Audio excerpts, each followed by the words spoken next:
everybody. Hi. Oh, look at that. Such a surprise. How are we doing so far? Day number 1, BroadwayCon. Oh, you are my people. You are my friends. It's going so well. How do we like it here at the Mary Marquis? I love it here at the Mary Marquis. I want to be a part of it. All right. It's hard to believe that it was 20 years ago that Wicked first appeared on Broadway. But we're not here to talk about that. It's been 20 years since Avenue Q! I'm an Avenue Q stan from day number 1. I'm borderline obsessed. These people that are gonna come out on stage and share stories with you tonight are scared of me, as they should be. We are currently in the process of setting the puppets up. Wait, what? We weren't told that the puppets would be here. Well, what kind of spectacular reunion would this be if there wasn't a little puppet representation? And representation matters to puppets. Oh my gosh, that was a very spirited reaction for that. The puppets will be glad to know that you care this much about them. That makes me very, very happy. All right, I'm looking for a high sign over here, but it hasn't come yet. So, great, let's talk about my outfit some more. How many of you had the opportunity to see Avenue Q in the original Broadway run? Fabulous. How many of you were able to enjoy Avenue Q off-Broadway at your cinemas? And was anybody around to see Avenue Q in its very first presentation before Broadway, pre-Broadway? And who are you? Like, I am Mrs. Q. The whole thing was my idea. Hi. We didn't need that one. What are you excited for tomorrow? There's more BroadwayCon tomorrow. Did you know that? Yeah, yes, you knew that. You're aware. Are you excited for the cosplay contest? Who's in cosplay here right now? Stand up. I need to see you. Oh. Don't tell you not to fly, just sit and putter. Okay. So there we go. And here we've got, oh my gosh, there's your name up on that list. No? Oh no! No, I'm sorry, Mean Girls. You guys, this is the moment that the wheels came off BroadwayCon and the audience turned on me. This is the moment that everybody turned against me because I confused Regina George with Elle Woods, and I want to say I feel the appropriate amount of shame that I should feel for such a careless mistake. Who else is in cosplay? That's it. Back there? You want me to come to you? I will. I'm wild. There you are, my darling. Oh, sure. It's a Beetlejuice moment. Yeah. Everybody could be like, no, I'm Regina George, you idiot. Is Beetlejuice your favorite musical, okay? It's one of my favorite musicals. What are your top 5 favorite musicals? SpongeBob is my favorite. Fan favorite? He's underrated. Be More Chill. All right. Juice. You're saying this with a lot of moxie. I appreciate this. And another thing. Thank you. I like Harry Potter and the Cursed Child. Right now, it's my favorite play right now. Yeah. And Peter Pan Goes Wrong. You have wonderful taste in programming. How fantastic. Those are very good job, Kay. Those were the correct answers. That's exactly how you feel. All right, I think we should do this. No? Oh, good, we're ready to do it. Let's do this, my friends. That's right, 20 years of Avenue Q. The little show that changed theater forever. We've got a lot of Avenue Q luminaries I'm going to bring to the stage right now. Put your hands together and welcome to the stage, Robert Lopez.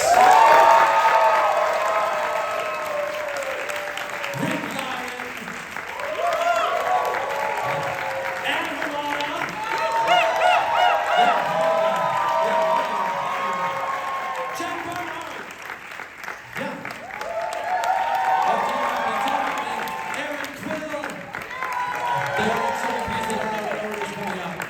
Carter Moody Floyd. Nick Cohen. Jeff Marks.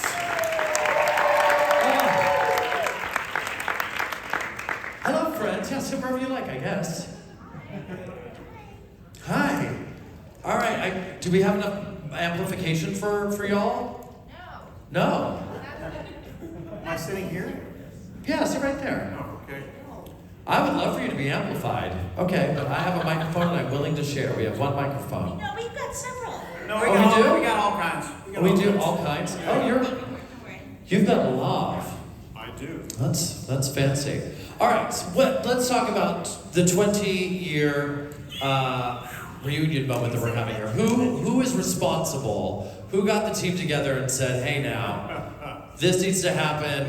Let's Aaron Quayle, everyone."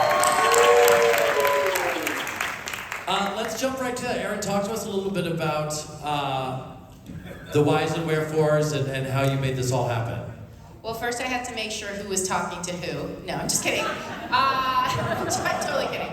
I sent Bobby an email because I was organizing other stuff for BroadwayCon, and I said, "Hey, did you realize it's 2023 and it's been 20 years?" And he said something like, "Yes, I wondered when you were going to ask me," and I thought, okay. And I said, "Would you be into doing a panel?" And he said, "Absolutely, gather the troops." So, I put up the bat signal and people responded as they did or didn't. And actually, most people responded yes. So that was great. That is great.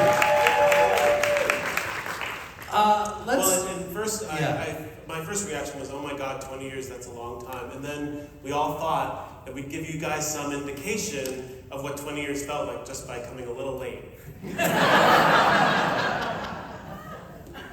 And then it's sort of going to be a show. It's not really a panel just in and of itself. It is a little bit of a show, and that's all I'll say.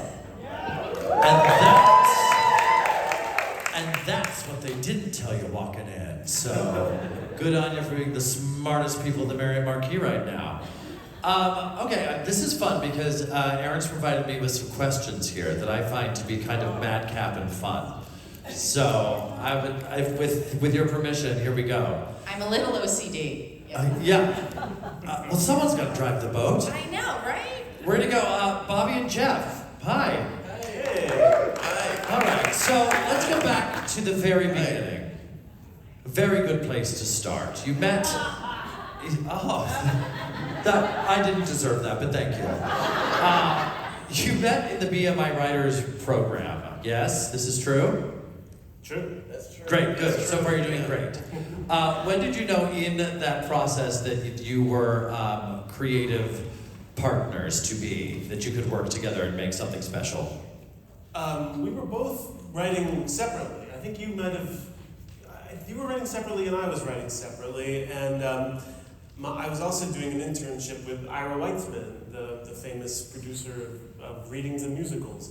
And I gave him my songs to look at, and said, "What should I be doing? What don't I have?" And he says, "Well, even if you write book music and lyrics, you gotta learn to write with people. And you're in this BMI workshop. Are you having fun?" I'm like, not so much. He said, "Who would you want to work with in that class if you had to pick someone?" And Jeff had just come in with this song called "People Suck." That was fabulous. Just everyone was laughing about it days later, just singing it.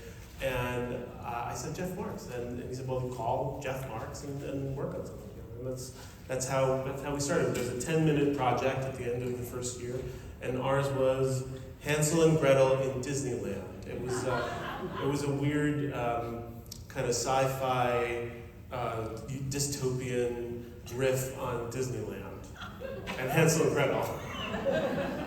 Yeah, it was Hansel and Gretel in Disneyland, and then they wander backstage, which was always a fantasy, of creative types at Disneyland wanting to see how it all works. And they go in a back door and somehow end up down in the basement and meet Walt. I've been backstage now. Yes, you have. And, Tell them, was it really You fun? were right.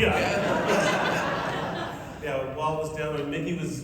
We sort of mixed up Mickey with Walt, and he was. Yeah. I don't know, we were very audacious back then. We kind of played with the idea that maybe Mickey was a little anti-Semitic. Yeah. Well, as Walt was, as we hear Walt was, and Henry Ford, and it was the times.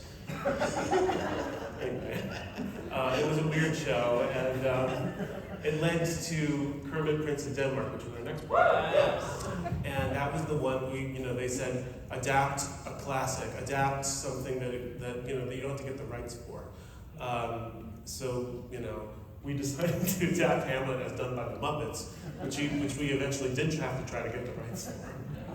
Well, they said something very interesting in class. They said, it's just a class, don't worry about the rights. Pick something that you like and just write it as a class project. And, if it gets produced, we should all be so lucky, and some producer will help you figure out how to get the rights. So just do something you enjoy. Don't try to get the rights first. Anyways, no one's going to give you the rights to, anything important to your kids in the class. Exactly. So we did. So we found that we both first we said, well, why do actors sing? What makes them start singing, and what would they sing about? And we went, well, what about the Muppets? Everybody loves when the Muppets sing. So let's write for the Muppets and make them sing. And the great Muppet movies were all musicals. So we said, let's do something like that. Which led to. Yes, you mean Kermit? Oh, yeah, what led to us. Jeff worked at Sesame Street and had a contact who led us to this amazing guy, Rick Lyon, who came in. He knew someone who had a pretty good Kermit puppet that wasn't official, but it looked official, and he brought it in, and it was almost like, as though Frank Sinatra came to class and sang a song for us. It was Kermit, this huge celebrity, doing Kermit, Prince of Denmark, and we became fascinated and addicted to the idea of writing for puppets for theater, and this particular Muppet style of puppetry. Yeah. So talk about one thing leads to another, kind of unexpected. You can't really see where you're going, but we were writing this Muppet movie, and in class, at the end of the year, everybody gets up at the piano and sings their songs. And we said, well, maybe now's the moment. Instead of us singing it in our Muppety voices, what if we found a puppeteer to bring in a puppet and do it? And so, a friend of a friend introduced us to Rick, and Rick brought in a contraband Kermit, and man, was he just amazing. And it was a really, life-changing moment seeing him perform with this puppet. And he, so he was holding it, but he kind of disappeared because he watched the puppet. And it was so real and so amazing that when that project went nowhere, we said, so what? This guy and his talents, and he'll bring in his puppeteer friends. Let's build something for him and puppetry. And that began Avenue Q. I just want to add real quick, what became the style of the puppetry that we use in Avenue Q was really born in that BMI musical theater workshop with Kermit, Prince of Denmark. At first, Jeff and Bobby were very concerned about, well, how are we going to, are you going to go behind the piano? Are we going to have to hold up a sheet? Or how do we hide you? I said, trust me, I've been doing this for decades. If I sit on a stool and just sing with the puppet, with me sitting there, no one will pay any attention to me at all. As long as I'm focused on Kermit, the audience will too, and that's exactly what happened. And it actually was the big change between how we did things there and what eventually became Avenue Q, because we started Avenue Q as a TV show. And so our first public readings weren't conceived of as theater. It was as a TV show. And so the puppetry really changed when it became a theatrical piece. And we realized that it was important for the actor to be invested in the character, since the puppeteer was on stage with the character. And it became the emotional underpinning of the character in a theatrical context. And actually, I'm going to dive in, and dovetailing on that, thank you, they got me here.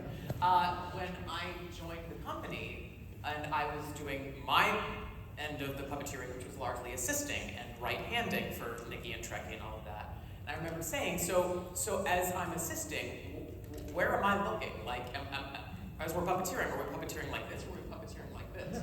Because if we're puppeteering like this, I'm forcing the audience to look here. But if I'm doing this, where's the audience looking? And they went, that's kind of the point. We wanted to be a very sort of unified, and I thought, well, okay, but since I'm just assisting, I should probably have a very neutral face and not really, try to be like. And then I was like, well, she's second-handing. She's not the character, so she should stay sort of neutral. And then somebody came up to her after a show and said, Jen, are you not enjoying this? I was like, I'm having no, my life. I'm just trying to be neutral. And that's when we realized. They said it really took me out of it because I was looking at you going like, what is wrong with you? Why are you having fun? I'm not enjoying it. I'm not enjoying it. I'm just. So that's when it became obvious. That was sort of a turning point. That was a real milestone. That's when we were like, no, the person who's assisting really has to be right in the same place as the main performer. And that was a huge thing. Sort of the teller, right? Yeah. I'm not Penn, I'm teller. Yeah. It's the ultimate in multitasking. As an artist, because you get so lost as an audience member, you really do exactly as you intended. The actors are both there and also not there as we focus in on the puppets. It's really remarkable. The truth is the puppet is not incredibly expressive in and of itself. In a theatrical context, they have physical limitations, and they're not really great at expressing emotion. And when you see a photo of a bunch of puppets lying around, it looks like a slaughterhouse. There's a lot of prep that goes into each photo because, well, you tell them about the eye line and they look dead if they're out there. Yeah. So the person performing and being in an emotional state is really important. I mean, as people, we are coded for human behavior. We understand behavior of a human performer on a cellular level. That's why people can deliver a whole monologue with their back to the audience, and you don't have to see their face because you know what's going on, because we're coded for people. But puppets are different. They're this weird alien thing. And so it became really important that the actor be actively engaged, and it was a really different way of using this television style of puppet. Sorry, tangent. To the puppet point, I like this question Aaron wrote here. When it comes time to create the puppets for this, the Trekkie monsters and all the bad news bears, etc., does the design of the puppet happen? Did that just give you pangs? You missed them? Yeah. Bad idea bearers. That's what the sign was about. Oh, did I just say the wrong thing? Yeah, it's all right. Of course Bad I did. idea bearers. I feel deep shame. I'm sorry. Forgive me. Bad ideas. And I do. I'm obsessed with them. I love them. Yeah. 6 people out there caught it and went, ooh. I know. Please forgive me. When you go to design these, do you listen to the music and go, okay, this is informing what this look is going to be? Where does that process begin and end? Well, it's like the job of any designer. Where do you start? The text. What does the character say about themselves? What do other characters say about the character? So you get an idea, you get a starting point. It's always with the text. I mean, it's never like a design first and then somebody writes for it. It's just like a set designer or a costume designer. It all goes back to the text. And in this particular case, of course, the text being rooted in a satirical look at a Sesame Street kind of thing. So the look was, sort of dictated by it's children's television, not for children. It's what if television for children had to grow up and deal with adult issues.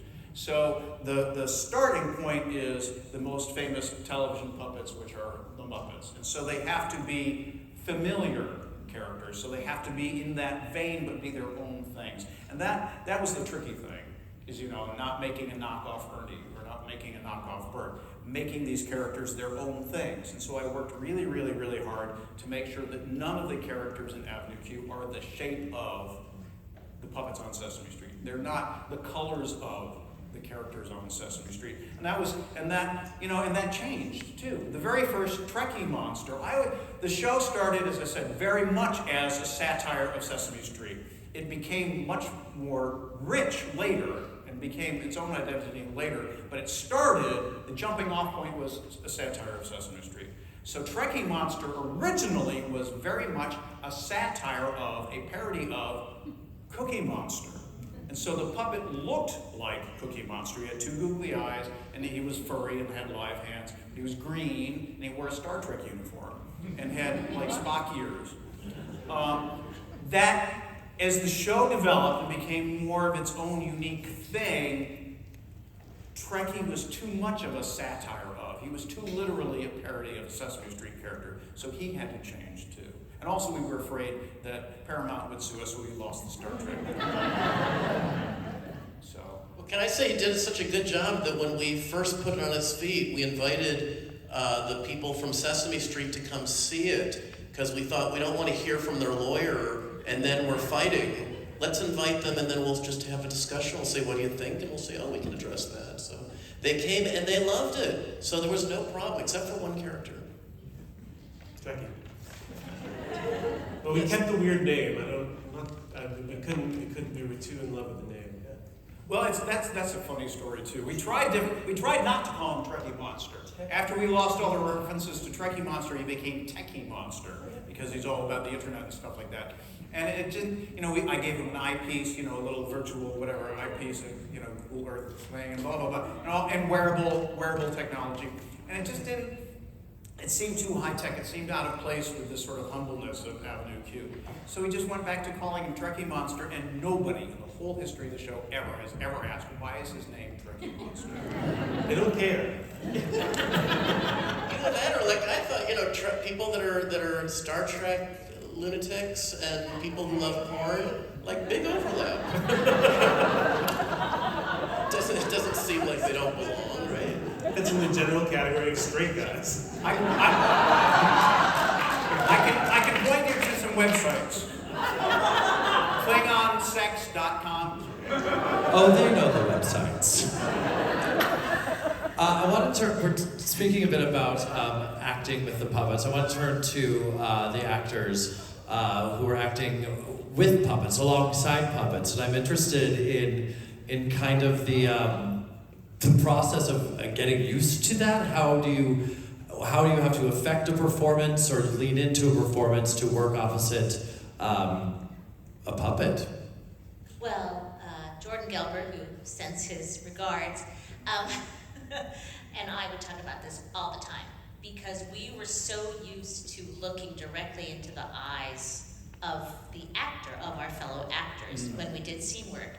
And we had to train ourselves to look into, of course, the eyes of the puppet. Because every focus, when you're playing a scene, you want the audience to look at the puppet. You don't want them to look at Stephanie or Johnny, you know what I mean? So that was the hardest thing for us to kind of have to adjust.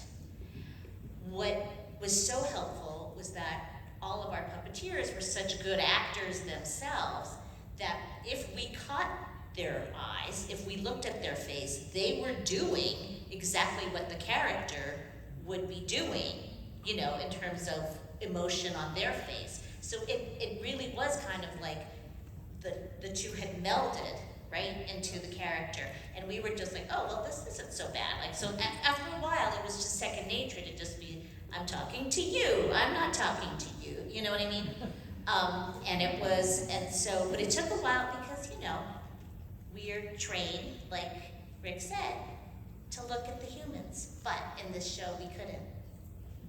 Well, and none of us could look at each other in the eye. It was very weird. It's a very strange show to perform because you feel sort of isolated because you never get to make eye contact with anybody. I'm looking at Nick, and Nick's looking over here, so I don't get to make eye contact with him. The only time you get to make eye contact with anybody is when something's desperately wrong. And I also want to say how important it is that the people in the show relate to the puppets because that gives them credibility. People always ask me, why does the Muppet Show have guest stars and stuff?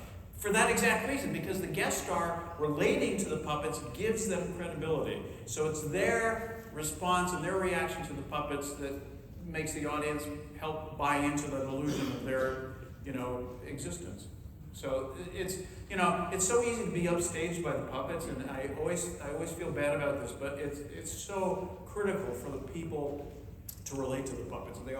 Everybody, we had such great cast members. We had everybody, really, nobody ever skipped a beat with that. Everybody knew the job. And, you know, as actors, we act to walls, we act to trees, we act to rugs, we act to sets all the time. So it's... And people don't make eye contact in real life anyway. Certainly not now. If you're not on the Instagram, do you exist? Do I exist? Few shows have the blessing of having runs quite as long as Avenue Q enjoyed. And I want to know from our performers, how long were we in the queue? I think you should talk to Carmen and Nick. They were. Yeah, Carmen? Oh. Well, Jen was the longest. Jen. Well, you would be both. Yeah. So I found out we were closing after I got my notice to set it. I was like, y'all couldn't tell me? Y'all was gonna close like 3 weeks later so I could just write it out? But yeah, it was 6 years. ooh, child. 6 years. So yeah, I think I left maybe like 3 or 4 weeks prior. And then they announced that it was closing. So, and that was my longest show ever that I was in, definitely. How about you, Nick? I was lucky enough to be in the Vegas production, the Broadway production, and the off-Broadway production, and I did over the course of 13 years. I think I have over 5,000 performances. And yet, there were still times I went on stage and was like, "What's my next line?" Shit. Wait, you didn't do Vegas? Wait, you didn't? Yeah, we did Vegas. I did Vegas. Okay. I didn't do the tour. So I did a quick of the tour, never did Vegas, Yeah. and did off-Broadway. No, I have my Actors Equity pension because of Avenue Q. So thank Absolutely. you. Absolutely. It's about, I think, 13 years total. Not all together, but yeah.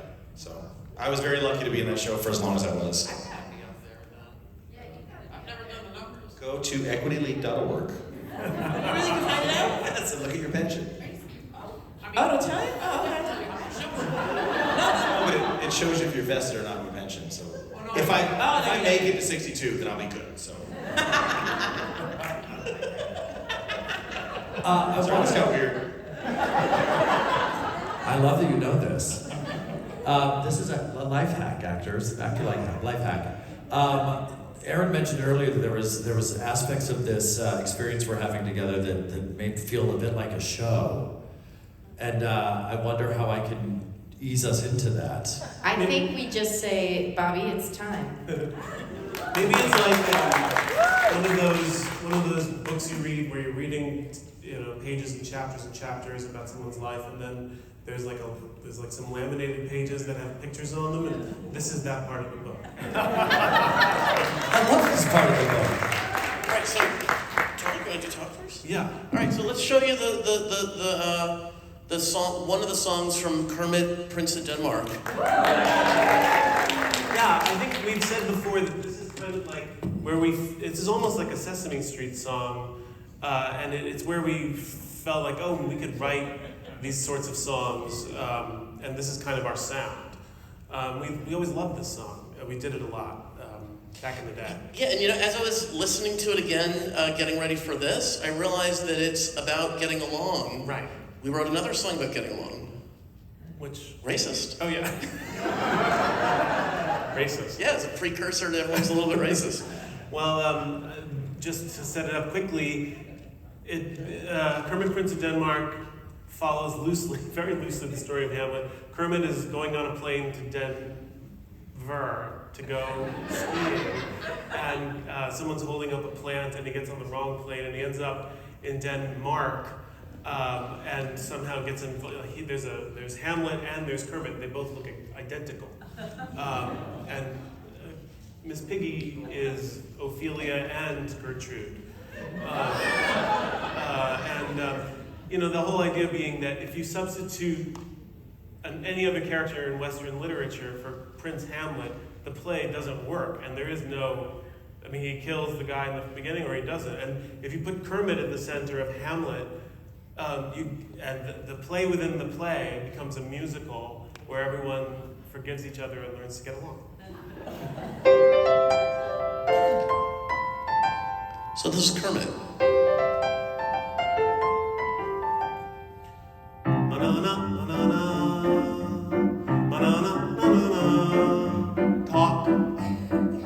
Talk to each other, and we might just all get along.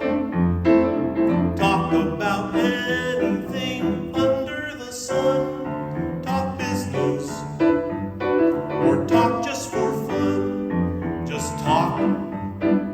Go ahead, try it. It's nice to be quiet, but not for too long. Go out for an evening, or just take a walk. There's so many ways we can talk. Hamlet joins Kermit. Dee dee dee dee. Dee dee dee dee. Talk, Listen, talk to each other, listen carefully. and we might just see eye to eye. You never know what you may hear when you decide to lend an ear. Your opinions might be deep and profound, Gee, thanks. but they're not the only opinions around. Oh, So talk, listen, talk to each other. I'm listening, brother. Talk to your uncle and his my lovely wife, your mother. For when you are talking and listening to, then people will listen to you. More Muppets come in.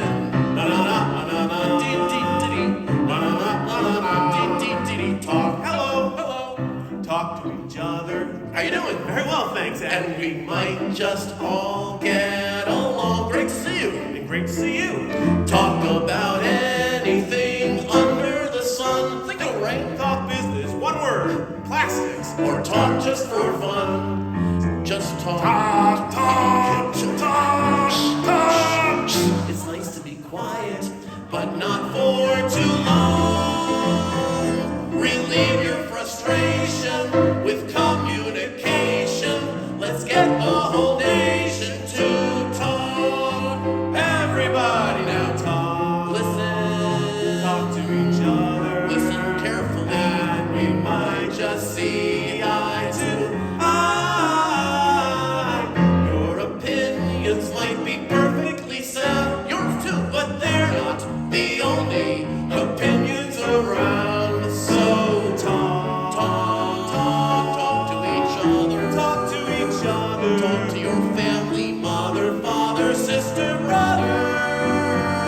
For when you are talking and listening to, then people will listen and talk to you. Talk, listen, Listen, talk.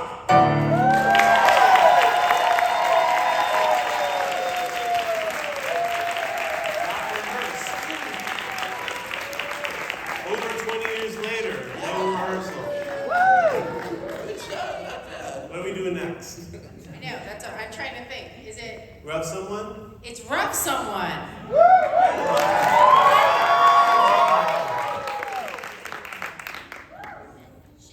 She's getting paid.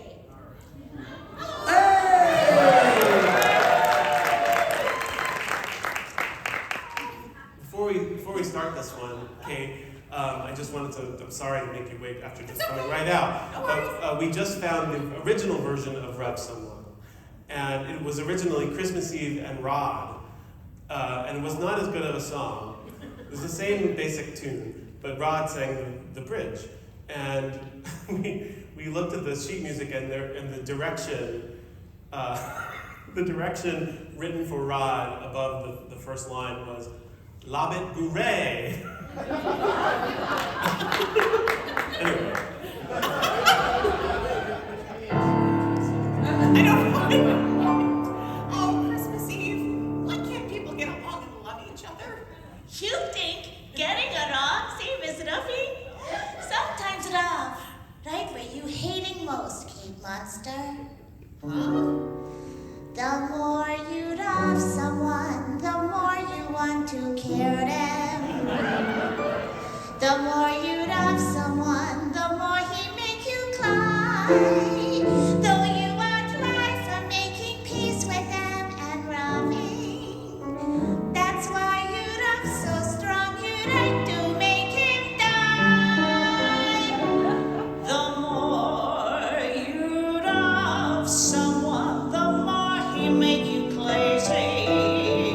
The more you love someone, the more you wishing him dead. Sometime you look at him and only see fat and lazy, and wanting beast far bad for hitting him on his head.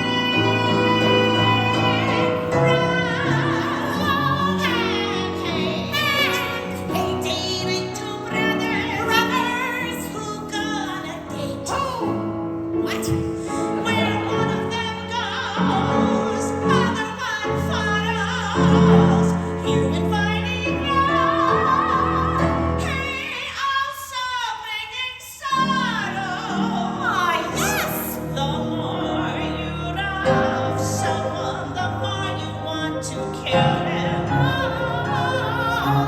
Loving and killing fit like hand in glove. Hand in glove. So if there's someone you are wanting so to kill him, you go and find him, and you get him, and you know get him, 'cause chances good he's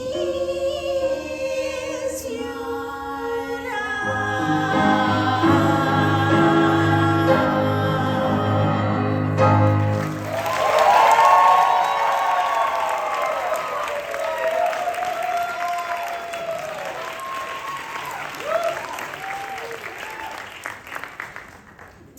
What next? Are we gonna keep going? internet? I mean, I think the music's. Can you sing us a little song about the internet? Me?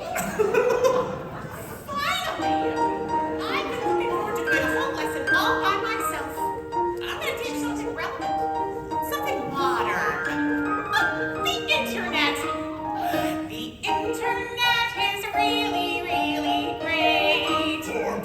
Got a fast connection, so I don't have to wait. Poor. There's always some new site. Poor. I browse all day and night. Poor. It's like I'm surfing at the speed of light. Trekkie. Internet is for poor. Trekkie? Internet is for What poor. are you doing? Why you think the net was born? Born. Trekkie monster. Oh, my good monster. You are ruining my song. Oh, me sorry. Me no mean to. Well, if you wouldn't mind please being quiet for a minute so I can finish. Okie dokie. Good. I'm glad we have this new technology. Poor. Which gives us untold opportunity. Poor. Oh, sorry. Right from your own desktop, Poor. you can research, browse, and shop until you've had enough and you're ready to stop. Poor. Trekkie. The internet is for poor. Oh, The internet is for poor. Trekkie. Me up all night, honking me horn to poor. That is gross. You're a pervert. Oh, sticks and stones, King Monster. No, really, you're a pervert. Normal people don't sit at home and look at porn on the internet.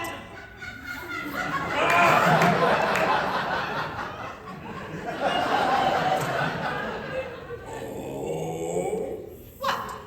you have no idea. Ready, normal people? Ready? Ready?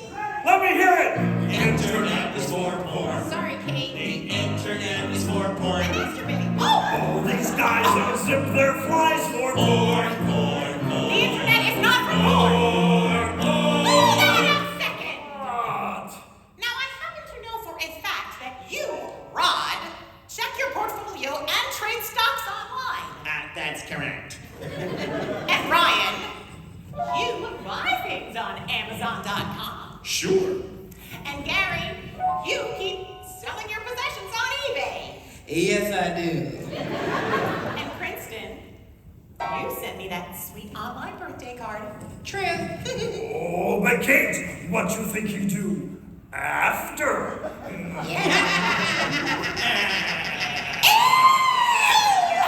The internet is for porn.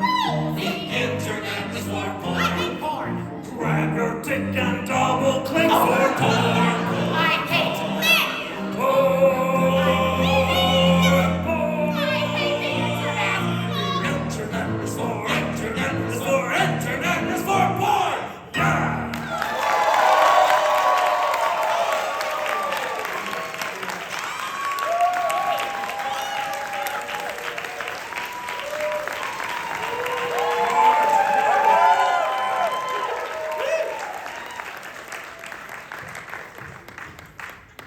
I gotta tell you, sitting here in the middle of this is so weird. This is so surreal. Is it? Yeah. Oh, I should have made you Rod. Don't, no, I can't take it. That's too good. All right, I'll go over here now. But I want to make sure that you let me know however many more songs there are. I was just thinking we have what is scheduled for 2 more, but I don't know. I think the BroadwayCon audience would like to hear them. We left it up in the air a little bit. We Okay. thought the cast would all sing the Avenue Q theme. Okay. And then maybe the audience would be up for a big old sing-along since maybe you know. So there's a couple candidates for that, and I guess let's How hear about for it. now? That's the one I downloaded. Say what? That's the one you That's the can't. one I downloaded. You only downloaded one. No, I downloaded Internet is for porn and for now. You want to hear something funny? We wrote this thing, over 5 years, and it's been 20 years, and now to play it, he had to download the music from the internet. So the sing-along is for now. I don't know. Do you all know? Can you? Do you know for now? I have the scene, and they could do the chorus, like all the parts. Or do you just want everybody to sing everything? Do you all know the song? Do you want to try to do a sing-along? This is the moment we've been waiting for Do the our whole entire for lives. now. Everybody's a little bit racist. We know that. I didn't bring that one. Can someone download the music real quick? Freebird! Does anyone happen to have the vocal selections book here?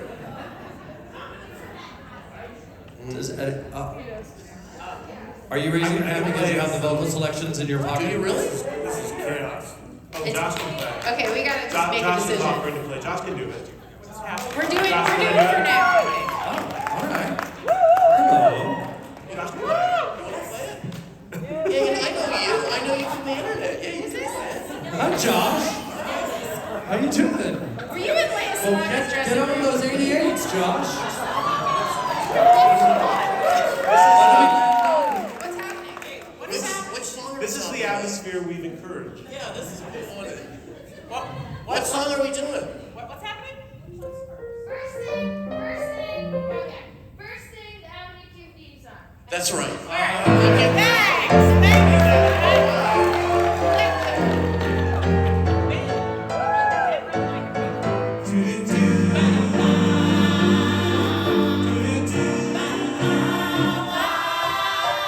Sun is shining, it's a lovely day. A perfect morning for a kid to play.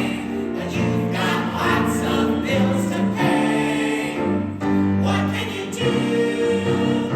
Work real hard and the pay's real low. And every hour goes oh so slow. And at the end of the day, there's nowhere to go. You're home to Avenue Q. You live on Avenue Q. Your friends do too. You are 22 and you live on Avenue Q. You live on Avenue Q. You live on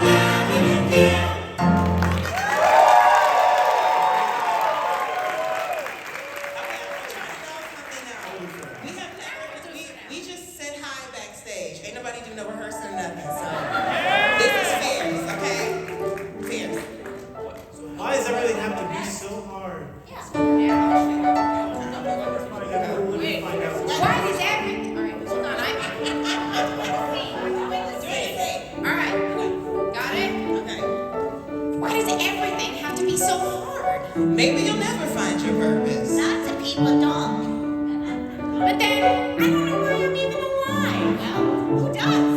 Really? A 1, 2, a 1, 2, 3, 4. Everyone's a little bit unsatisfied. Everyone goes round a little empty inside. Take a breath, look around, swallow your pride. For now,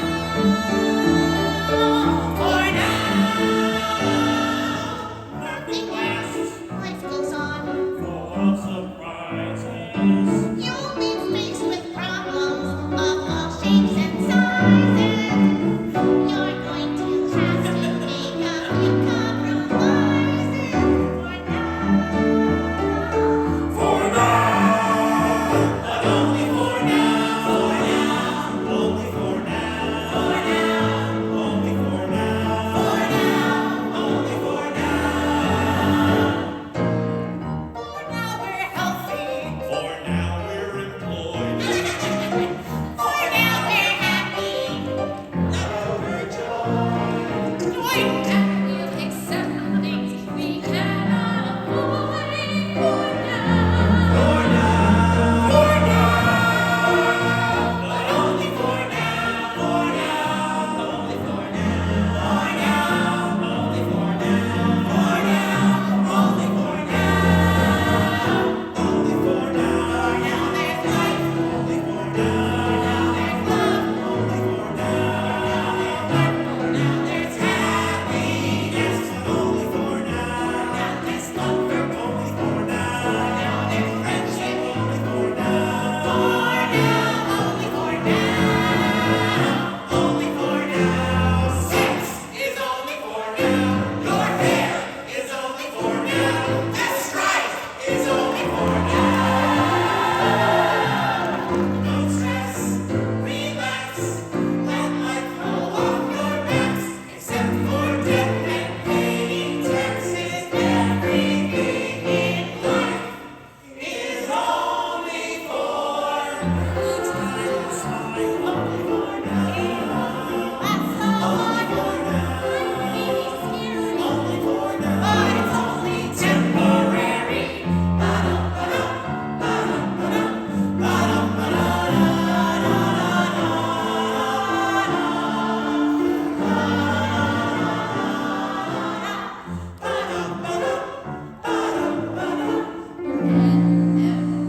This is not my role. Everything in life is only for now.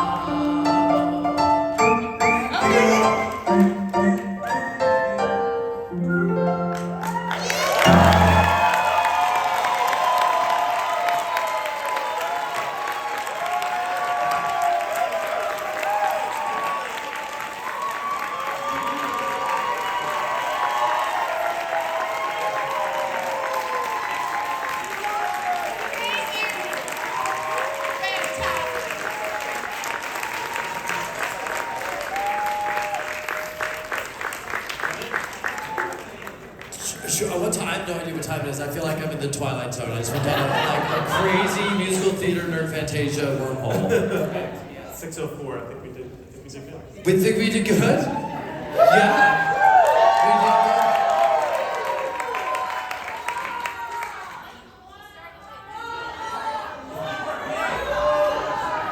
We don't have Princeton, boo-boo. Let's do it now. Oh my gosh, this is chaos. She's from Australia. It's your homeboy. It's your homegirl. She's from Australia. It's your homegirl. How about I Emily guess- Russell and version 1? Do you want to do that one? This is too fun. They'll play it. If you were gay. Let's in do the it. same We age- don't have rod though, but y'all know the rod parts? All right, let's all do We the are rod all parts. rod now. Everyone that can remember the rod parts, do the rod Are we gonna parts. do any of the scene or just the song? Hi, Rod!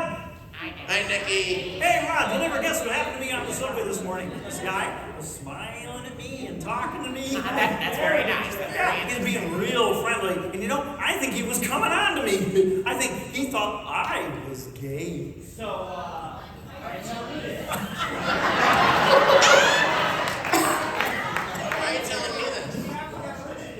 well, I didn't mean anything by it, right? You don't have to get all defensive about it.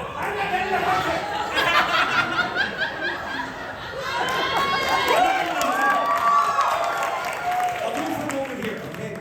Okay, why do I care about some gay?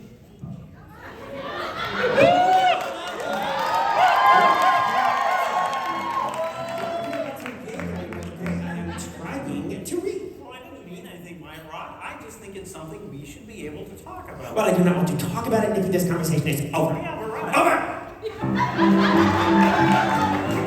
Okay. But just so you know, if you were gay, that'd be okay. I mean, 'cause hey, I like you and because you see. What? If it were me, I would feel free to say that I was gay, but I'm not gay. Nikki, please. I am trying to read.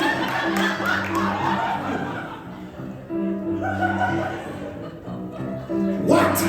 If you were queen, Ah, Nikki. I'd still be here. Nikki, I am trying to read this book. Year after year. Nikki. Because you're dear to me. I know that you What? would accept me too. I would. If I told you today, hey, guess what? I'm gay, but I'm not gay. I'm happy just being with you. I got shoes. Joey. So what should it matter to me what you do in bed with guys? Yes, that is right. No, it's not. If you were gay.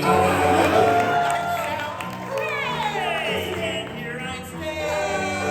But I wouldn't get in your way.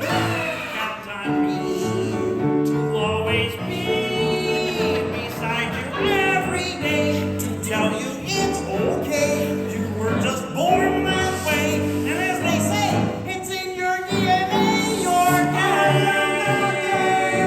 If you were gay.